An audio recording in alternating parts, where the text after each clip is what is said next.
entertainment purposes only. And there's also something about digital signatures that we encountered with the SBA where they were rejecting intermittently, temperamentally, inconsistently. They were like, this isn't authentic enough. And so for this reading, I want to look at, do you have your agreements and contracts in place, rock solid, to execute properly to the point of having it in a deposition for legal purposes? Because that's what it comes down to. If, as a business owner, if you have somebody that you're in agreement with and there's a breach of contract, are your agreements intact that include viable digital signatures to authenticate in a court of law? I know that sounds intense, but just consider, again, this being another little nuance a business owner has to understand is important before it's too late, because that's what we have seen and why this glitch project exists, because people found out their mistake after the damage was already done. Do you have your digital signatures on your digital contracts established and ready to go, confident? Situation is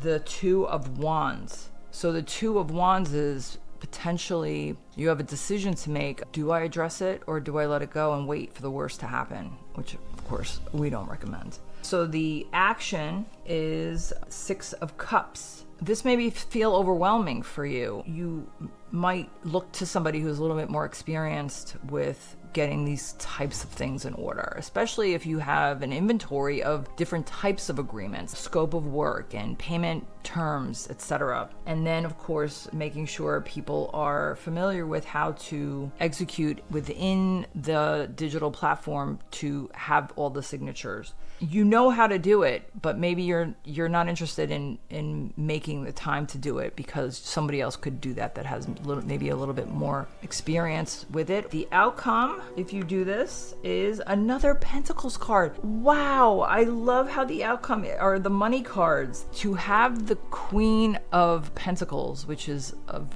the nurturing and compassion of growth and financial success. This is the reward, to make sure you have buttoned up the agreements and contracts in a proper format that is as bulletproof as you can get without knowing. And again, you don't want to ever have to find out in a court of law